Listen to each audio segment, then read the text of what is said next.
Thank you so much for joining me. I'm going to be reading the Earth Class Notes written by the 12th Apostle on the blood of Jesus. By request, I'm now going to record a special Earth class on the blood of Jesus. I've taught about this several times before in previous classes, but have not taught an entire class on this subject to dispel the myths and prove the truth for specific understanding to all responsible human souls on altered earth. I know there is much superstition about this subject, but none that the proven truth can explain. Not by quoting a few Bible verses that even John and the great apostle Paul wrote that they didn't specifically understand, having established much misunderstanding in the pardoned souls of many on altered earth, even until today.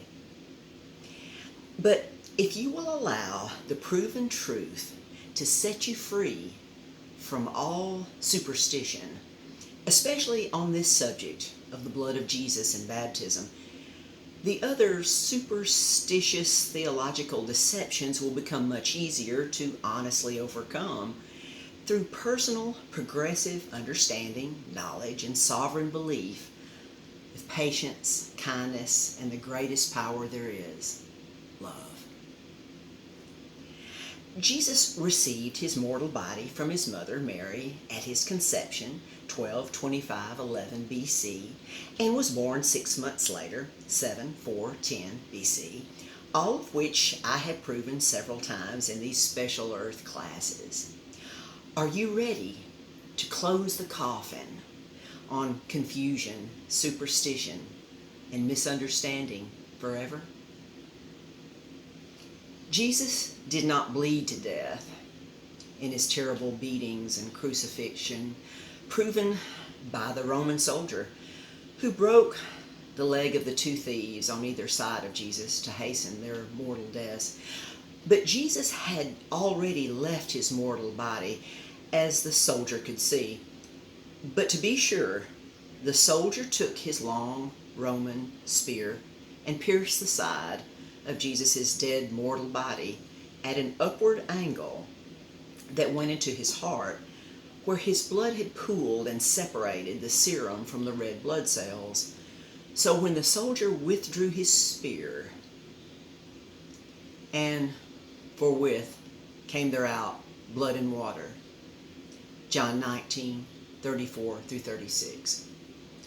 Proof that Jesus did not bleed to death, and the separation of his perfect spirit body from his mortal body is not what our salvation and personal pardon is based upon, but rather upon his entering into the great unknown for him of soul and spirit death, which is personal separation from right, responsible relationship with God, proven by the gospel writers that wrote how Jesus screamed in the last 3 hours of his crucifixion, my God, why hast thou forsaken me?"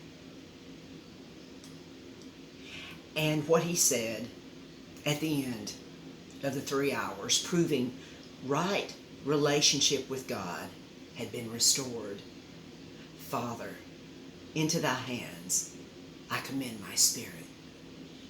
Luke 23:46. And to conclude, it is finished. John 20:30. Regarding his redemptive work to legally pardon every responsible human soul on altered earth who believes his sufferings were for them. So, it is not difficult to believe this great truth and this great love when you understand it. But please don't categorize this with the blood of sheep or goats or even the blood of Jesus, as I now trust that you specifically understand. So to use a silly idiom, don't throw the baby out with the bathwater. Be patient, kind, and loving with other human souls who are learning, for we didn't learn these great graduate levels of truth overnight. Beloved, you understand that Jesus got his mortal body and blood from his mother Mary. For God was his Father, and God has a spirit body that has no blood or any liquid content, primarily because of the very fast, perfect, rotating speed of the spirit body's cellular structure that makes it impervious to negative change, pain, aging, death, and never having to eat or produce body waste, all of which I have proven and explained in these special earth classes. Remember that Mary had no Jewish genetics, for she was from the priestly tribe of Levi. That's Luke 1, 5b. Of the house of Aaron, Luke 1, 36a. Therefore, Jesus had no Jewish genetics, for God was his literal, physical father. Mary's fiancé Joseph did have Jewish genetics, Luke 2, 4, and he adopted Jesus as his son after he had an angelic visitation, Matthew 1, 18:25, Luke 2, 4. That adoption is the only way Jesus could avoid the genetic curse of Coniah that Jeremiah, the prophet of God, had placed upon Coniah and his genetic descendants on altered earth. Jeremiah 22, 28 through 30. So you see how important it is to specifically understand all of this proven great truth now while you still have time to do so.